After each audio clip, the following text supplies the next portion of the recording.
Hey, Peter here. Bad news about this episode. It seems like my audio track got corrupted, so everything I said is permanently lost. I, of course, had brilliant insights and hilarious jokes as usual. There was this one about Digimon in this episode that had to be there, I guess. Yeah, this episode's going to be a bit disjointed and feel a bit weird sometimes, as the guys might be responding to something hilarious or wise that I said. But try to enjoy it anyway, and it won't happen again. Sorry. Toodles. Caca. Hello, everyone, and welcome to the third episode of this Final Fantasy VII Rebirth analysis. I'm Nökkvi from Birds of Play, and I'm joined here by Peter from Birds of Play, along with the one and only Alleyway Jack. Hello. I want to start this episode by congratulating Alleyway Jack for reaching 9,000 subscribers here on YouTube. Yeah! Thank you. So only 1,000 more subscribers to go until he reaches that 10,000 subscriber milestone, which would hopefully not be too far off. But in order to really sell you on Alleyway Jack, I want to propose that he catches us up on where we are in the story before we move on to analyze chapter 4 and 5. How does that sound? That's great. Thank you. No pressure. Yeah, happy to take the reins here. So far we've covered the first 3 chapters of the game. And what we saw in the first chapter that we covered was a very story-rich introduction to Final Fantasy VII Rebirth. We saw the consistencies with legacy material and carryover from where we left off in Remake. And we also saw a bunch of new stuff, which was pretty wild, such as seeing Zack Fair again for the first time, which was very unexpected. Coming into our previous episode, episode 2, the Village of Calm, Grasslands, and the Mithril Mines, we kind of departed from story and narrative pace there, and we were introduced much more to the variety of content and things that we could do, and the extent of the free roaming world, which was quite a heavily speculated upon aspect of Final Fantasy VII Rebirth. You know, what would we be able to do and how much would we be able to explore compared to, for example, Final Fantasy 16 or 15 and, you know, these predecessor titles. So now, arriving into chapter 4, we have now entered the Junon region, and again we're met with further free roam, but also kind of interesting departures from the original material as well, I think. So right off the bat, if we look at the setting of the Junon region, where in the previous original game it was kind of like just a homogeneous mass of green, much like the Grasslands were, it has much more of an identity, I think. And, you know, we had instantly these kind of decaying shipwrecks and everything everywhere, which I thought was really quite an interesting feature. I think what was instantly immediate to me, you know, having played the original game, is that we no longer have kind of Fort Condor kind of staring at us like immediately as we exit the Mithril Mines. So quite a few changes there that I identified. Mm-hmm. The first thing that struck me as you enter this chapter, the dawn of a new era, I think, you have the man in robes, and then this big bird comes swinging down and then grabs one of them and flies off with them. And it's also, I didn't realize until actually later that this is the Condor, because he doesn't look like the Condor from the original Final Fantasy VII. He looks more like the big bird from Final Fantasy 15. So it reminded me much more of Final Fantasy 15 than it ever did the original Final Fantasy 7. So there are a lot of changes in this area. How do you feel about them, Peter?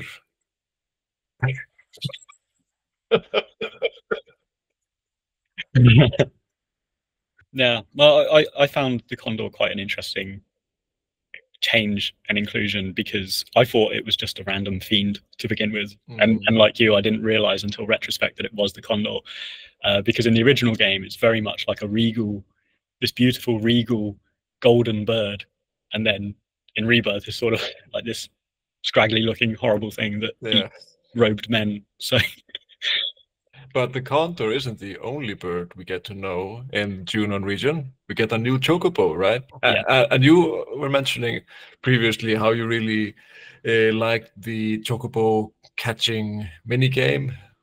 Yeah, I did. I did. I can understand, and I got the vibe from Peter that maybe this was one of the bits that he found kind of tedious more than anything else. But I did like the little games that you required you to kind of get the chocobos, because I feel like they retained that gamification and that sort of challenge to getting them, which they had in the original game. So in the original game, it was more suited to that traditional style JRPG, where you know you had to run around on the footprints in the world map and have particular they're called Gayashi greens. I don't know how to pronounce them.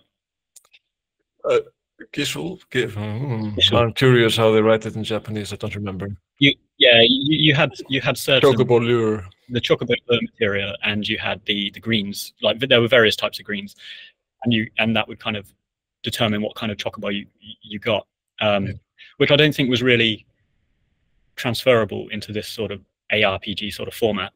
So they've sort of replaced it with something else that I quite enjoyed. But I do appreciate how some might have found them tedious.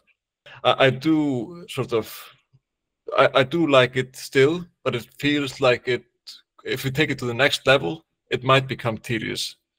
So I didn't catch all the chocobos the first time around when I was playing the game. But if it becomes a lot more stealth-based and involved than this, then it might get tedious for me. Yeah. But speaking of greens, the Japanese version is gisaru no yasai. So gisaru. So I don't know. But yeah, so did you get the proto relic? I did. This was actually the first proto relic I got. I think I mentioned I was playing in tandem with my friend who mentioned Gilgamesh to me. And it was only at this point I realized that he was bound up with the proto relic kind of side quests. So yeah, I loved it. I loved the proto relic quests here. I loved the Fort Condor sort of mini game. It was just so surreal and unexpected. And I did wonder, you know, we mentioned that they changed the geography and Fort Condor is no longer there. So I was like, okay, I guess they've removed that Fort Condor minigame segment, but they haven't. They've just completely repackaged it in this interesting way. So I quite like that. I quite like that minigame.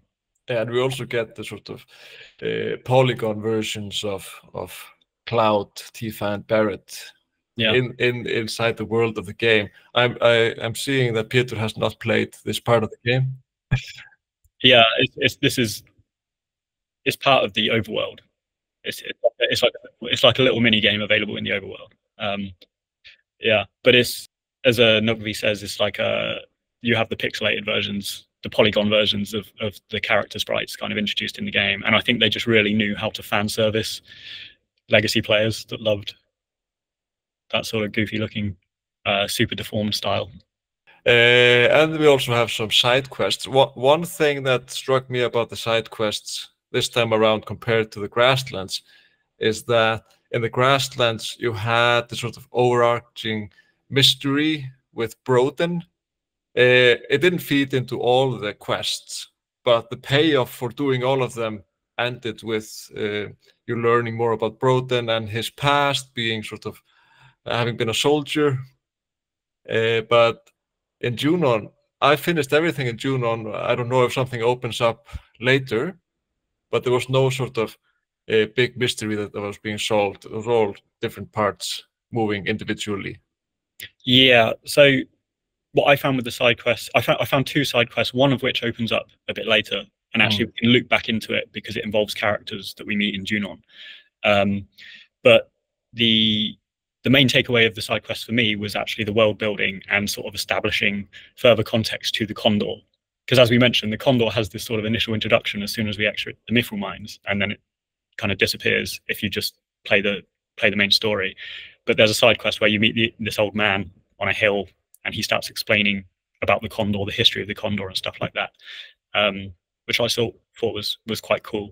So yeah, what I took from the side quest here was it was less about kind of developing characters or having some sort of yeah, payoff with a character arc, and it was more about establishing that lore and setting around the region.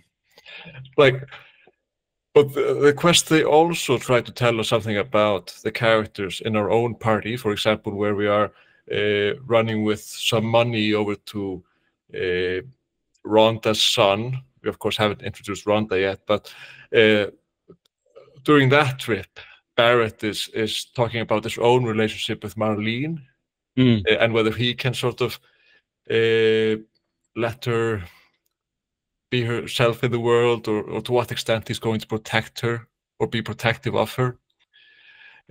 So there's these side quests. They also tell us something about their own characters, but I sometimes wish they would sort of lean more into that, because that's sort of the thing I'm interested about. Yeah, I agree with you. And you've just reminded me of a side quest in the same region, which actually has the payoff for that is opening up the fast travel, because what there was, I think you're building a cart for the Chocobo Farm ranch owner, who's this very sort of negative, cynical old man. And he's the setup for the quest is he's talking about how he has no money, he can't run this cart or something like that. And Aerith sort of says, you know, she goes out of her way to try and help him. And then Cloud says to Aerith throughout this mission, as the incidental dialogue, he's saying that she's been taken advantage of by this guy. He has money somewhere.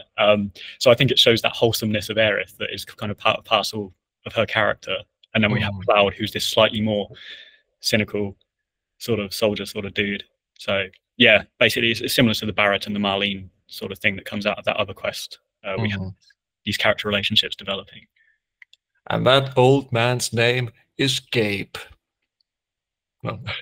and it's interesting, in that quest we also learn a little bit about the Shinra Junon war, where Gabe and this other guy who helps us out were fighting a losing battle against Shinra. And also it's interesting to sort of speaking of the landscape, we see these, what would you call it, marooned ships or shipwrecks, which are sort of remnants of the old Junon Republic, having their whole republic seemingly having been just out at sea as a city of ships in a way. Yeah, exactly. And that was one thing I loved. I think this is after we arrive in Lower Junon, but Red 13 gives us the backstory. I think it's Red 13 gives us a little bit of backstory about what Junon was before Shinra came. And yeah, it's this city of ships. It's a very sort of naval sort of port city and stuff. I thought that was great, because we can see sort of, as you say, the decay that's left in its wake. And Shinra has just kind of overtaken, like it has with everything, it's overtaken and built this sort of monstrosity of an upper city on top of it. Not unlike Midgar and the Plate, you know, they're just sort of building on top of old settlements. Yeah. Do we want to mention anything else about the overworld, or are we ready to visit Under Junon, or?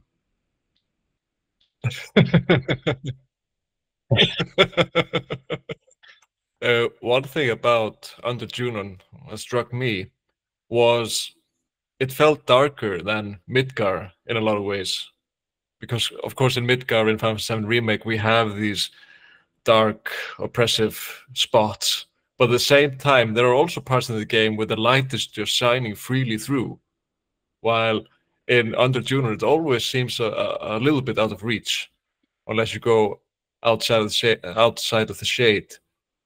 Yeah, I think I discussed this when I did a review of Remake, like shortly after it came out. But I think because the entirety of the game is set in Midgar, they couldn't make it bleak and dystopian all the way through.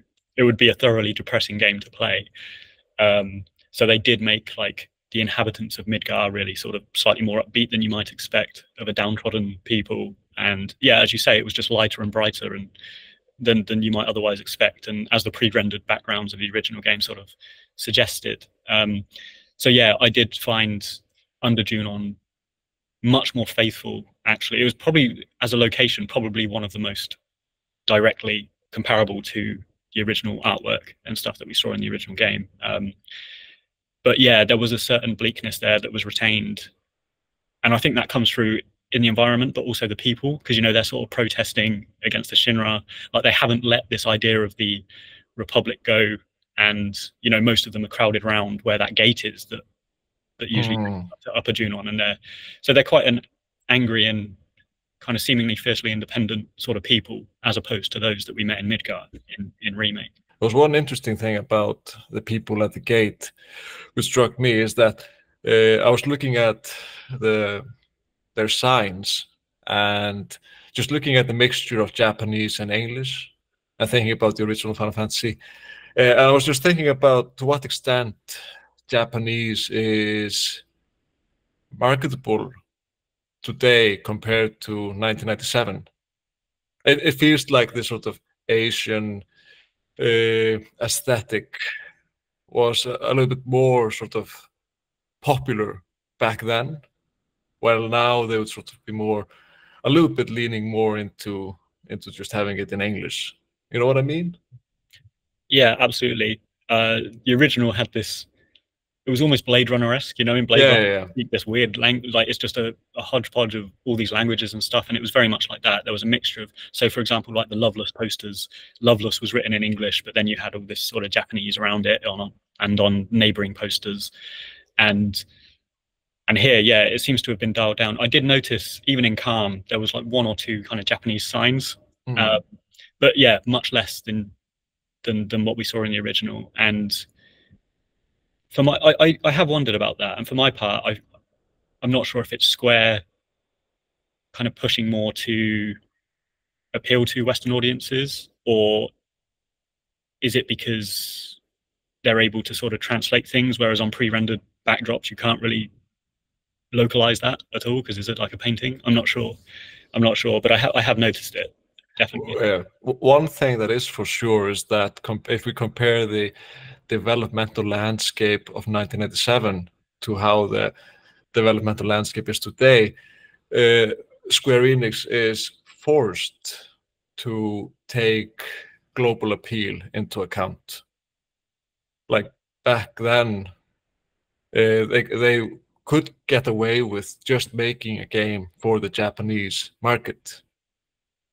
Of course, they would make more money if it appealed to a wider audience, but it was sort of self-sustaining in a way, which is just not possible with AAA titles today. I thought that was a good comment.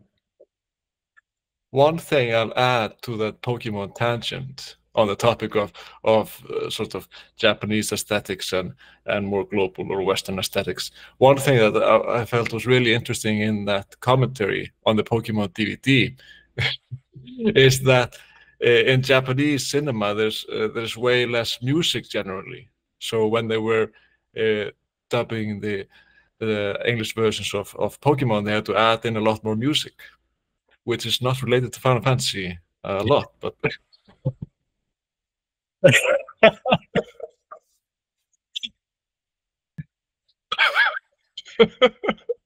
this is gold. But yeah, going back to the overworld just for a second because I forgot it, and it's connected. It's connected to Under Junon as well, and of course this overlaps somewhat because you can't do all the stuff in the overworld before you get to Under Junon, and you unlock the crow's nest or whatever it's called to the east. Yeah. Because there, if you've played enough Queen's Blood, you get the first sort of instance of sort of storytelling or the narrative of Queen's Blood. Because if you've played enough games, you can play this one guy, and if you defeat him, you have this vision of the creator of Queen's Blood, who has this sort of ominous message, which does not sort of get resolved in this chapter, but you get the taste for it, making you want to play more Queen's Blood. Yeah, no, absolutely, it did. Because I was going through Queen's Blood because I love the cloud game, unlike by the looks of it, Peter. But that was that. I think the timing of that was great because you played just enough games to know to be like, where's this going? And then you get this cutscene. It was so out of the blue, and it was so kind of freaky. I mean, they went for some sort of horror movie aesthetics where everything becomes static and stuff. I thought that was really cool personally, and it did inspire me to kind of continue prioritizing Queen's Blood as I did in each region that I got to. Yeah, I did like it. Yeah, I think it's very interesting how they sort of emphasize the horror elements of Queen's Blood, while in other aspects of the story that were sort of using horror elements, for example, in Remake, where Genova escapes, that used to be sort of horror-esque in a way, whereas it wasn't as much in the. Though I said in the original it was sort of horror-esque. You had the blood trail on the ground and this feeling of mystery and stuff like that. But we did not get quite the same impression in Remake. And then later, when we get to the ship, we also had a sort of horror scene that has been changed. But we will discuss that later in this video, so stay tuned. Always leave them wanting more. But yeah, so in Under Junon, one thing that was interesting in Under Junon, also related to Queen's Blood, is that you don't get the Shiva materia, but you get the Shiva card. So it's like a little Easter egg. Because you used to get Shiva from Priscilla in the original. And speaking of Priscilla, she's in danger. Yes. Right? Yes. This was an interesting curveball for me, and which we experienced in the demo. But I thought it was an interesting. So I've kind of discussed the changes in Remake, and we have what I call sort of the post-Fate sort of narrative changes. So that's the in-world changes that have been in response to the Whispers and all of that in-law sort of stuff. And then we have these more sort of cosmetic changes, I suppose, which is where the developers have just wholesale changed things. So for example, Fort Conda's not there. And in this instance, we have Priscilla, who's in the original game, and she's in need of rescue from this evil demon fish. But when we arrive down to the beach, Priscilla is the one kind of beckoning us for help, but it's actually our favorite materia hunter, Yuffie, who is actually being hunted by this demon fish. So yeah, I thought that was a great intro for Yuffie. And I think now that we've met her throughout subsequent episodes, I'm going to apologize in advance for sort of fanboying on her, but it's amazing how Rebirth sort of and Remake sort of recalibrated how you felt about certain characters. Because in the original game, I didn't care much for Yuffie. I mean, I thought she was fun. I thought Wutai was one of my favorite side quests in Final Fantasy VII proper. But as a character, she didn't really sort of wash with me. But yeah, like instantly, she became one of my favorites in Rebirth from this moment on. I thought the way she was designed and voice acted and characterized was just fantastic. So yeah. Yeah. Yeah, it was an amazing reveal, and I think they really did a good job on selling us on Yuffie and Final Fantasy VII Remake Integrate, which is the shortest title in history. But yeah, and then you finished the battle with the sea monster, which went a whole lot better than in the demo, for me at least. Yeah, that demo boss fight was horrible, and I felt. Even in the finished game, I think I found, and I don't know if it was just me being moronic, but I found the aerial combat for Cloud like quite cumbersome to do, and you need aerial combat quite a lot to sort of hit that thing, or not necessarily aerial combat, but like you could roll and then he'd sort of do this Clim Hazard thing, you know, where the things kind of shoot out of his blade, and so it's kind of more of a ranged attack, and yeah, kind of getting Cloud to do that was just cumbersome, I found. Yeah. So I didn't enjoy the boss fight so much until I defeated him. So yeah, we killed the boss, and then it's time for the big makeout scene.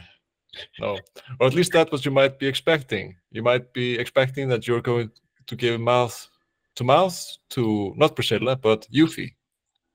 But you don't, which is okay.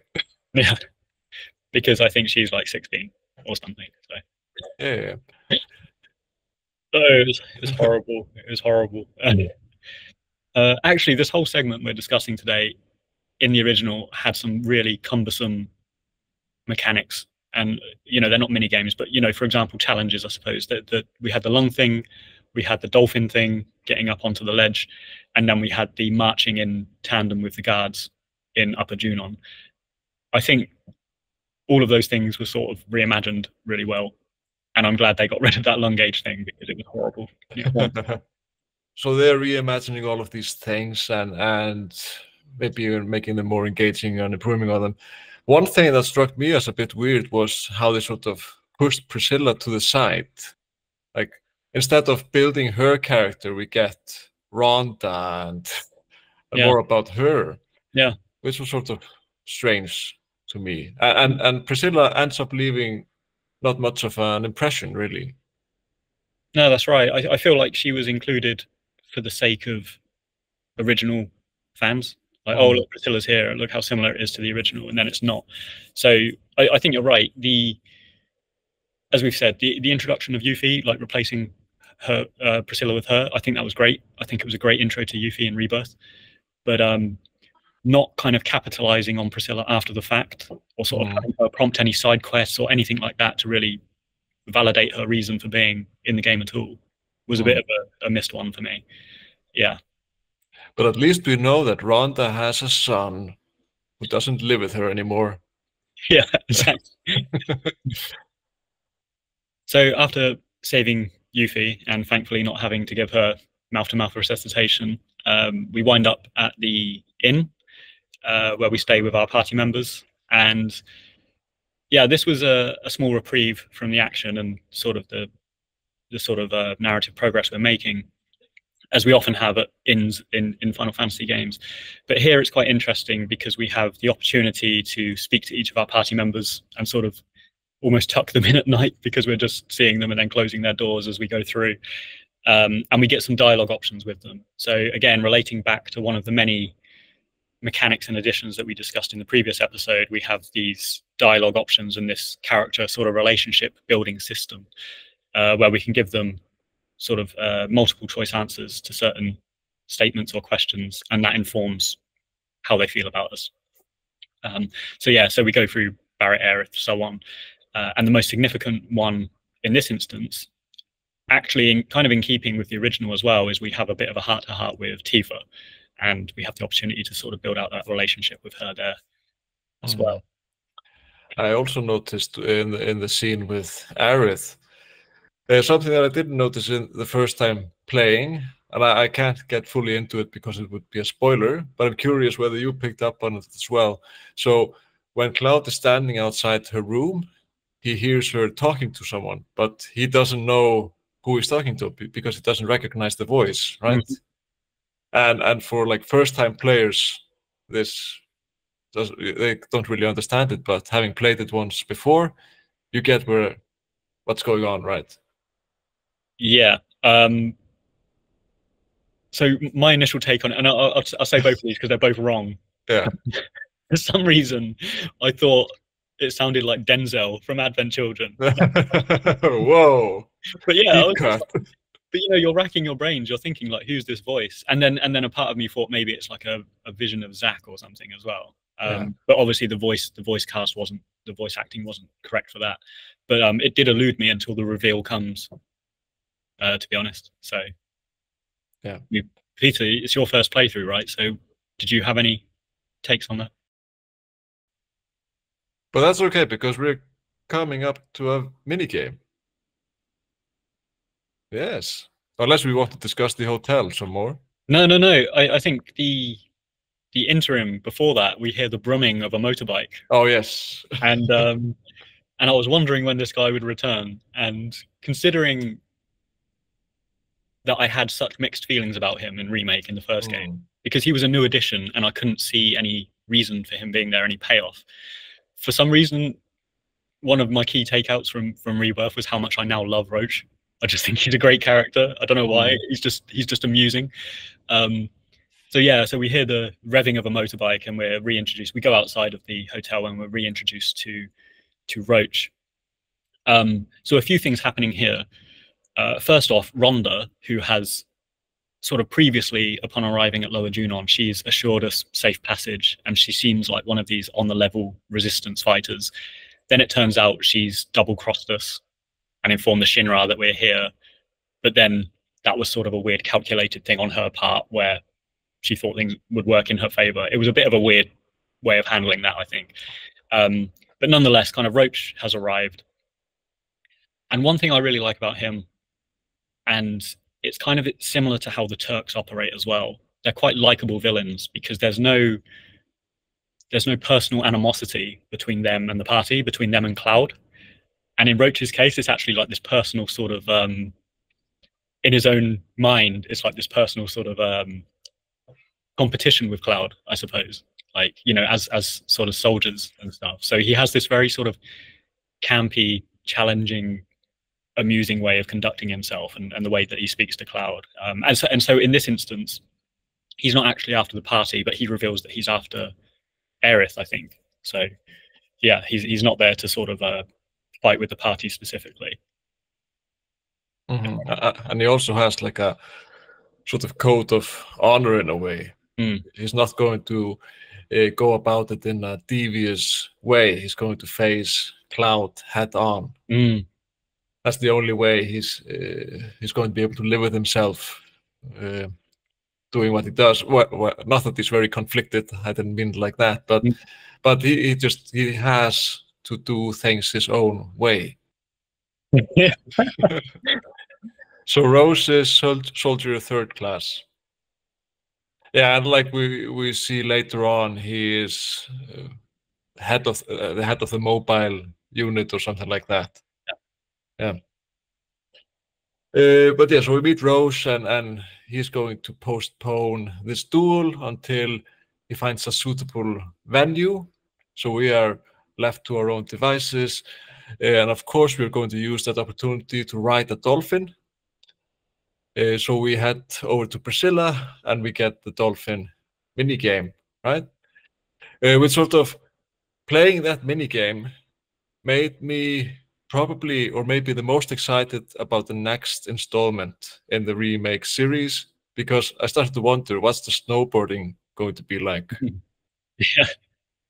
Yeah, no, that's a great point, because of course, like, you know, they're going to reuse these sort of mechanics that they've built already and these sort of patterns. So yeah, I think you're probably right. It might not be too dissimilar from what we had with the dolphin.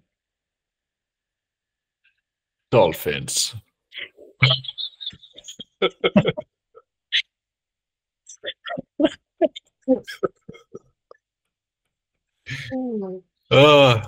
But yeah, so we ride the dolphin, and he gives us a boost so we can lower a tanker down, which is probably the most expensive elevator ever. And the party gets on, and we lift it up, and we get to Upper Junon. And so it's a little bit different from how it was in the original, because in the original, the party sort of gets divided, right? If I'm not misremembering, at least Cloud gets separated. Yeah. And he gets dragged into this parade. Whereas in this version, they willingly participate in the parade in order to get closer to Rufus, which I wasn't completely sold on, but like at the same time, it's fun. And I love how this game sort of embraces fun and silliness in a way. It seems like a silly plan. Yeah, it is completely goofy, and I'm with you. It is different, and probably story-wise, like, detrimental compared to the original. But if they make up for it, so unlike the Midgazolem we were discussing last time, where actually it seemed detrimental and there was no value added to replace that, in my opinion. Like in this instance, when they replaced it with something that was actually entertaining or good in another way, I really didn't mind it. So being able to sort of run around with Tifa and Aerith dressed as guards, I thought that was great. I really liked it, how silly it was. But Junon felt amazing to me. I remember the first time playing this game, Junon was the part of the story. I was like, if everything was like this game would be like perfect. No, I really liked Junon. I of course also really liked Calm, but I really appreciated how they made this sort of lived space come to life in a way that maybe I wasn't expecting of modern Final Fantasy games. Yeah, I really liked it too. But actually, I've done a recent episode discussing all of the locations as opposed to the source material, and I spent quite a while speaking about Junon, because again, sort of not dissimilar to how they did Midgar in the remake. It was very light and bright, and so again, previously it was this military installation that was very Blade Runner-esque. You know, you had these big slats that came up and covered all of the streets and everything, and it had that sort of grindy dystopian vibe to it. Whereas now it's very open and bright and gentrified, I suppose. You know, so the inside, we go inside and it's like a big shopping mall, and we have all this like wonderful sort of stuff. It was a really nice location. Speaking of Midgar and Norse mythology, as we are arriving in Junon, we get this scene with Rufus, where he is visited by Glenn Lodbrok, which is a sort of a surprise character. If you haven't been keeping up with sort of these paratext or these external texts like Ever Crisis, Final Fantasy VII Ever Crisis, which I haven't been playing because it's not available in Iceland. So I only know him from sort of having heard about him from others. But just as a player, seeing him for the first time in this game, just the name Lodbrok, gives me the impression that he is somehow related to Nibelheim, and the guy, of course, also looks quite a bit like Cloud. Yeah, I've seen plenty of speculation around that as well, and I think I saw it mentioned somewhere. Apparently, it's been confirmed that he hasn't been to Midgard, or at least he says, Lodbrok says elsewhere in other media, he hasn't been to Nibelheim, before. So I'm not sure, but I think, you know, just looking at the names, like that's not an accident. That sort of, well, it might be, but I'd be surprised if it was, because of the connotations there in the naming conventions. Yeah, but it's also such a shame, because this means that the main protagonist of Final Fantasy 17 can't be called Glenn, which would be amazing, like Clive, Glenn. Yeah. Yeah. But when they're speaking, we have the scene of Rufus killing him, adding some mystery to it. Like, why is this dead character here now? It did add another dimension to Rufus, both good and bad. Well, not necessarily bad for me, but it was I've always loved Rufus. I think he's probably in my top 5, certainly top 10 favorite Final Fantasy characters, like across the board. If I could pick any, Rufus is up there for me. And I think part of his appeal was this sort of implacable, stoic, almost sociopathic nature. Like, he's never fazed by anything across any of the media that we see him in, like Advent Children, the original game and stuff. He's never fazed. He never like breaks a sweat and stuff. And Rebirth, his interactions with Lodbrok, Glenn Lodbrok, is the first time we see him rattled, and you kind of see him and he's actually sort of shaken. So I'm interested to see where that goes. I thought it was a break. It was a break from my perception of his character. Whether that's good or bad yet, we'll have to see what the payoff is with it. But it was an interesting sequence for sure. Yeah, it's also, I think, worth noting that Glenn Lodbrok is there on behalf of Wutai, the viceroy of Wutai, and he mentions the Magnus materia, which I imagine is what was called like the huge materia, maybe. The huge materia in the original game. Yeah. It would be interesting to replay that bit in Japanese, but I haven't. But yeah. So he's there, and then he just leaves, and the mystery remains unsolved. But speaking of Rufus, I think there are a lot of things they are doing with his character, which sort of becomes apparent after the parade, when he is chatting with Cloud, Tifa, and Aerith, where he seems to already be more in line with his Advent Children persona, sort of altruistic in a way, thinking of the destruction of Midgar, which is new to this game because Midgar wasn't destroyed in the original, not at this point. So he's sort of thinking of the people and how to take care of this crisis. Whereas in the original, he was going to lead through fear. as opposed to his father who led through money. Yeah. So yeah, they're setting him up as a sort of nicer and maybe more vulnerable guy as he meets. I do enjoy it. He just feels a bit too clean at this point. At this point, it feels like he shouldn't have learned his lesson in a way. Yeah. That should come after he destroys the world in a way, or plants the seeds, or sows the seeds that will destroy the world. Maybe he knows the future because he saw the whispers in the remake. That's it. On this note, actually, we're speaking about this sequence. I would just like to give a shout out to Heidegger as well, because in his previous incarnations, he's always just been like a clown that's like, yeah, like laughing and just a really villainous a-hole, really. And in this sequence, Yuffie tries and fails to assassinate Rufus, and Heidegger jumps in and takes that. He's going to take that bullet for Rufus. I respect that. So he's gone up in my estimations. I thought that was cool. If I was going to take like a vertical slice of any part of this game to try and sell it to someone and be like, this is great, like this whole Junon sequence was probably one of my favorite parts of the game. It was just so fun. And the environment was lovely. But yeah, as you say, we're pulled into this room by a captain.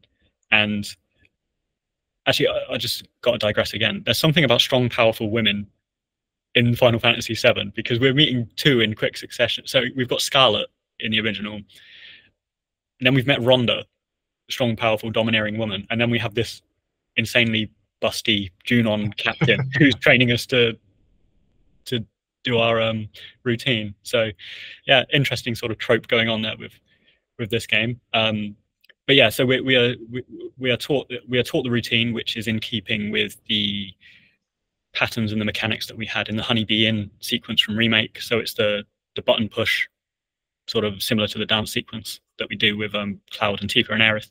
And then yeah, as you say, we go off to recruit the rest of the 7th Infantry, which is just a really fun sort of, again, not a mini game, but it's a fun challenge that we do to progress the story, where we have the opportunity to explore Junon to try and find these guys. And yeah, they're just kind of really amusing soldiers that come up with funny retorts. And we see stuff like, again, kind of paralleling with the original game, but in just an amplified, goofy way. We see Rude, and Rude goes into this, he dips into this bar, which is exactly what happens in the original game. We see Rude and he goes into a bar. But in this instance, we follow him into the bar, and it's like a bar for bald-headed gentlemen. It's so weird. It was fun because in a lot of games you have these quests, of course, where you're sort of doing the quest, not maybe necessarily because the quest needs doing, but because it's leading you around the area. And this felt very natural and fun compared to a lot of the things you're maybe doing in Final Fantasy XIV, which doesn't feel all that natural all the time. So yeah, it was a great way to get introduced to Junon. Yeah, it's I replayed it a few times as well, going from sort of the most simple arrangement of troops to slightly more complex, but not super complex. I never actually ended up. So the payoff for this is I'm assuming if you ace it in a difficulty, you win a commendation from Rufus. And you didn't know. I never won it. I never won it. I did as well. But one thing about this mini game, or like the button pressing, it just makes me think about in the overworld where you are pressing buttons maybe with these live stream springs or the summons. It just feels a bit too simple in the overworld compared to this.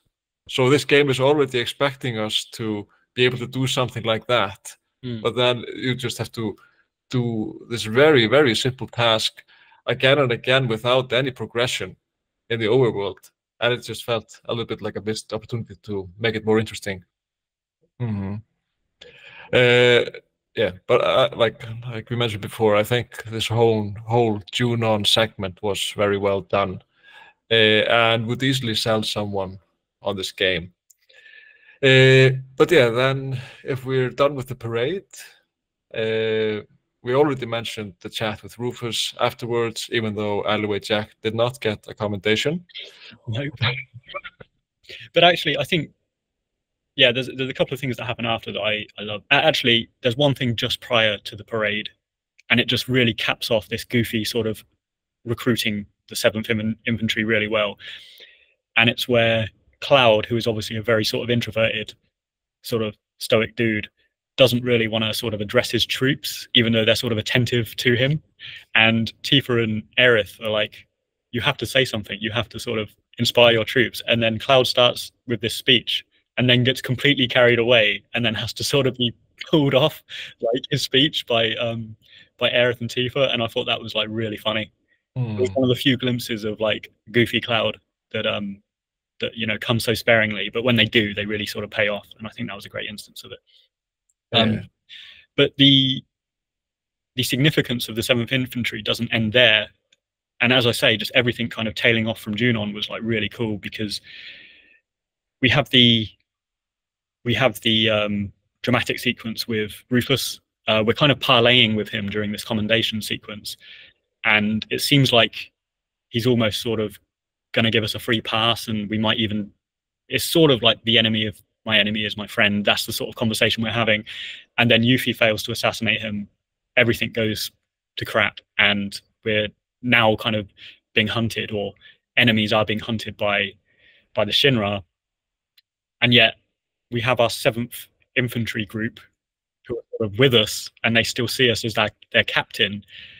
And it's a really bizarre sequence of events where we're funneled through this series of battles, but we're kind of encouraged to keep them alive. So they become like NPCs in the battle sequence, and we kind of try and keep our recruits alive. I don't know, I thought that was a really kind of fun sequence too. Yeah.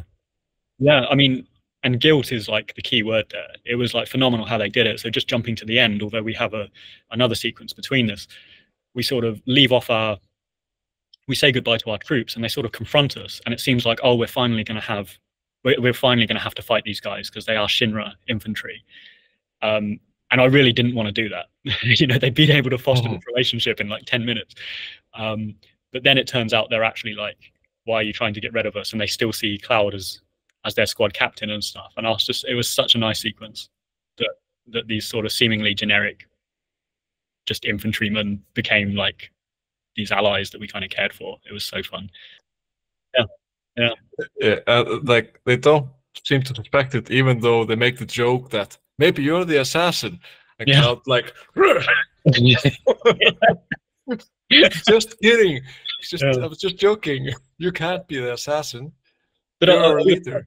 I would just like to say, actually, I mentioned earlier when we were discussing the side quests in the Junon region, there is further payoff to the 7th Infantry, because I'm assuming it's after we've finished this, or later in the game, we get a side quest where we see them again, and we're still considered their captain, and also the busty lady captain as well. We see her again, and everyone's all pro Cloud. So it was really good. It's really good that we sort of leave that relationship off in a positive way. Yeah, I think it's good that we have something to come back to. Like, because this time around, I just 100%ed the grasslands and the Junon area, and it sort of left me with the impression that maybe I wouldn't need to come back there for much. So I'm excited to be reacquainted with the busty general lady. So the other payoff that we have here at the end of the sequence is Roach has found us a suitable dueling chamber.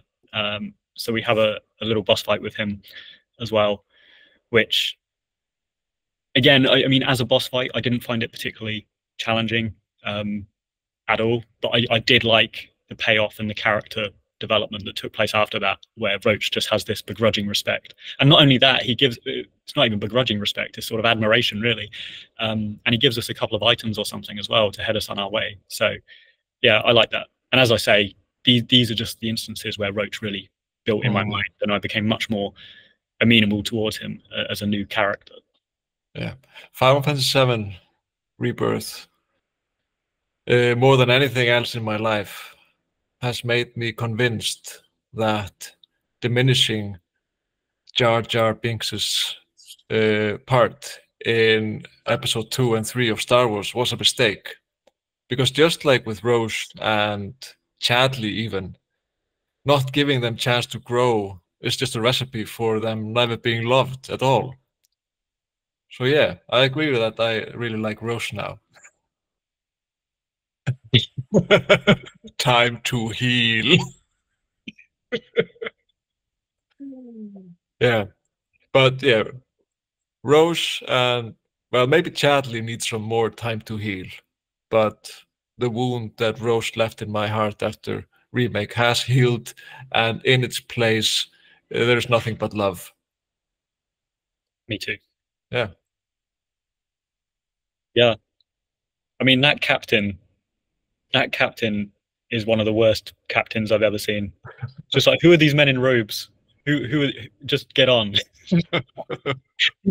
You know, we still call it the cargo ship because it very much was the cargo ship in the original Final Fantasy VII. It was like a military vessel, and now, much like Junon itself, which actually makes sense if you think about its destination, but it's becoming this sort of pleasure cruiser that's just yeah.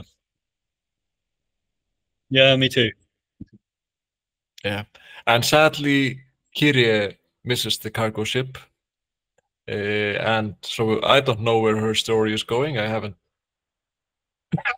Yeah, but like the first time I played it, because I didn't do the side quests, at least not for Kyrie, it was really strange that they put this into the sort of main game, her missing the ship. It's such a strange thing to be selling. It was, because actually I don't think I did the side quests with her straight away. I went back and did them retrospectively. Yeah. So actually seeing her in that sequence as a canonical part of the main story was really weird. Yeah. Like, oh yeah, I remember you vaguely, but why are you here? So now we're on the cargo ship, and I already know that this was probably Peter's favorite part of the game, because we are compelled to enter a Queen's Blood tournament. Okay. That's interesting, because I saw the forfeit option, you know, because you speak to the, and I saw the option to forfeit, and I was like, okay, I didn't realize that they force you to play, because I enjoy Queen's Blood, so I played it anyway. But the fact they actually make you force, even after you forfeit, you have to play a game. So if you play through the entire tournament, you emerge as the victor, and then Red 13 has this humorous scene where he is dressed as a soldier, a callback to the original, which was lovely, I thought. And they have this sort of exhibition match. So no matter how that match turns out, I think you will still remain the victor. So even if you were beaten by Red 13, Cloud still wins the tournament. Close. Like, even as someone that's a fan of that game, I don't think that's like brilliant design.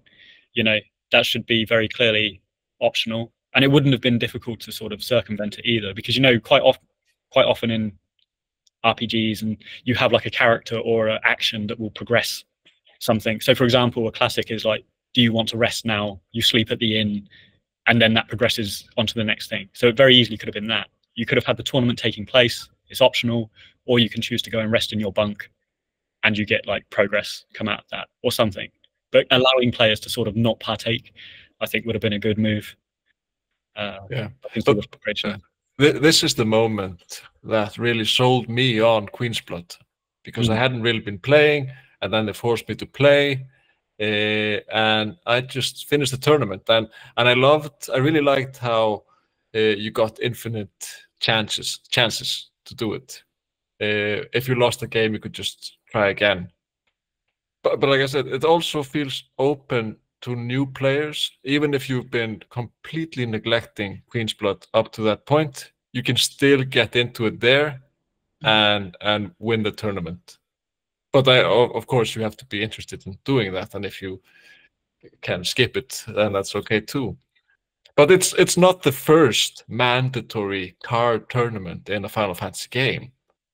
Yeah, and the tournament isn't just a tournament; it's also an opportunity to meet people, and we see some familiar faces. We see Andrea and Madame M from Midgar, and Chocobo Sam, was it, is missing. Like he's not there with them. He's not a part of the trio aboard the ship. Yeah.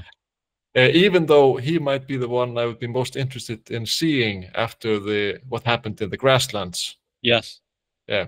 Yeah. So I'm curious whether he will make an appearance later. Yeah. And we also get to meet Wise 3.0, the robot who plays cards. And I don't know, I enjoy in a way how Final Fantasy VII Rebirth sometimes likes to play fast and loose with the lore or the world building, like the implications of this sentient card playing robot. I imagine that they won't be fully explored, and that's okay. We just have the silly character. But maybe it will tie into the whole digitization with Hojo and Dirge of Cerberus, and it's going to be amazing. But probably not. No. But yeah, so are we done with the card tournament? Are we moving on to the monster attack? Yeah, I think that's it. It kind of segues very neatly into this monster attack of some quite familiar Genova-y alien villains. So again, it kind of tracks loosely with what we had in the original cargo ship segment, but like everything, it's just kind of really amplified, and it's like a myriad of battles. And then we do confront a version of Genova at the end of it as well, right? Yes, and also, like I mentioned before, what used to be a sort of horror scene becomes a lot more action-packed. You're running around the ship and just slashing and hitting things, instead of sort of waking up to a silent ship with blood trails. Again, it's considering the sort of caliber of graphics back then, like the atmospherics of that were great, because I think there's like a sailor, there's just a polygon mesh, there's like the sprite of the sailor, and we try and speak to him. He just turns around and falls over like dead. There's like no sound. It's really creepy. Yeah, really creepy. Almost as creepy as lungs. Trying to scare Peter. No. But one thing before we move on with the monster attack, I forgot to mention there is a nice tie-in with traces of two pasts aboard the cargo ship. Have you finished reading it?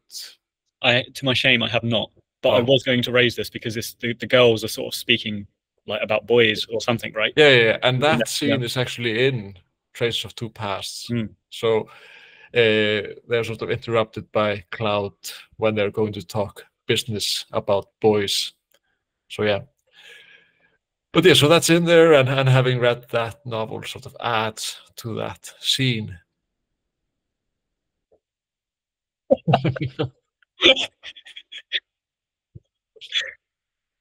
Yeah, that's 2 strikes for that captain. I don't know how he got that job.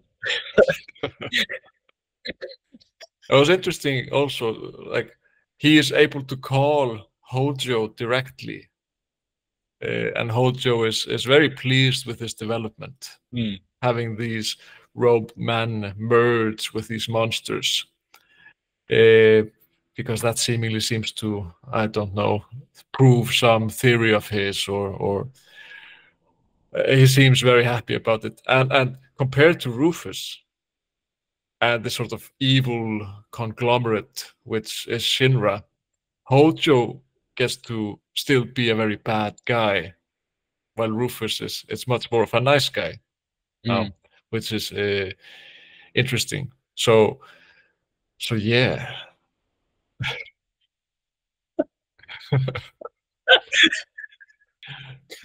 Oh, it goes something like, I called someone else and they told me to call you.